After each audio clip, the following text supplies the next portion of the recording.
So, Richard, influences is a fun topic of mine, a special topic. My grandfather, who is from Kyiv, my grandmother, my mom, my aunt are all from Kyiv, and they emigrated to Canada years and years ago. And but I remember he used to take me for walks in the park when I was about five in Montreal. And one day I asked him, because he talked to everybody, I asked him, I called him Zeta, how do you know all these people? And basically he said to me, well, you see that guy? And I remember him pointing, you see that guy over there? One day I smiled at him, and he looked at me and smiled back and came over. And then we started talking, and then we became friends. And then while we were doing that, somebody else came over also and smiled at us because we were smiling. So as a 5-year-old, I'm thinking, without a very complicated life as it is at five, all I got to do is smile. Life's pretty cool. And and then you get older and you start complicating things, which is ridiculous. And then you get back and you think, a smile, even something as simple as a smile, can be influencing on people, especially right time, right place. We all have had many influencers over time. Can you share a couple that have been influential in your life? Yeah. Well, I think I always come to my grandmother. So it's like your grandfather. Um, I was very close to my grandmother. I was always inspired by her.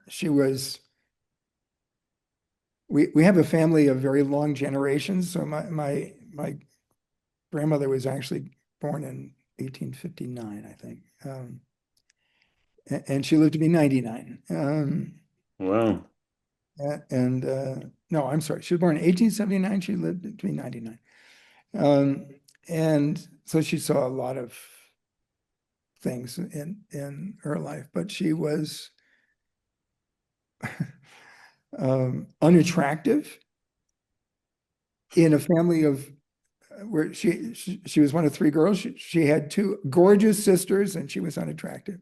And yet, in the end, I think she lived the most full and interesting life. So she didn't get married early because she was unattractive and was not interested in all those things. Probably it was, probably hurtful maybe to her. I don't know. Yeah. She became a professional artist with the support of her father as a girl and as a young woman, and only met my grandfather when she was like 28, which in those days, like you were supposed to be married when you were 18. Right. And she was intensely curious about the world, about people. She traveled every year until she was 96, learning about a country and learning the language.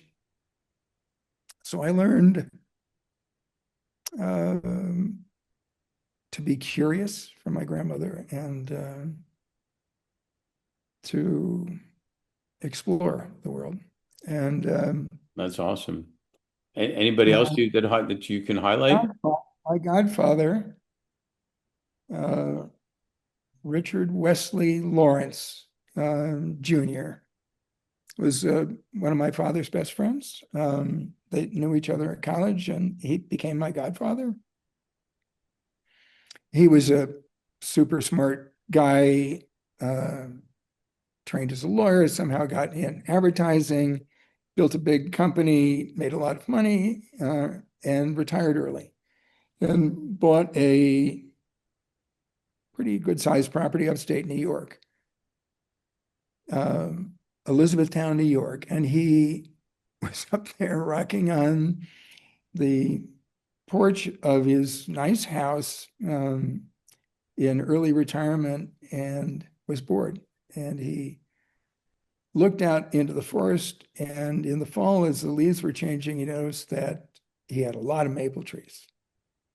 And the village, the upstate New York, and I went to University upstate New York as well. There's a lot of farming, a lot of poor farmers, many of them only getting one crop and have very little to do in the winter. And he looked out there and he goes, maple syrup. So Vermont was um, famous, and Canada even more so, Right. for Friendly competitors.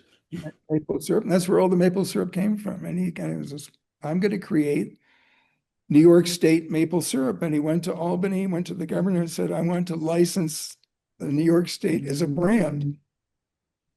New York State never thought about being a brand of anything. So he Hmm. created the New York State brand. He built a mill to produce syrup, taught the farmers how to tap the trees, and created a business that changed the lives. I love it. You might even say it was a sweet move on his part, right? It's sweet. Well, you know what's fascinating about influencers is we're influencing people all the time too. And we have a choice to be positive or negative, although both of them can be influential. But maybe in this world that you talked about, it's a good idea for people to take a breath and say, look, you're influencing people all the time by what you say, how you do, how you thank them, how you not thank them, how you smile, etc. So, good examples of two different people that actually did really good things, aside from just making money. So, thanks for sharing those. Yeah, thanks. I like the smile idea. It's a good one.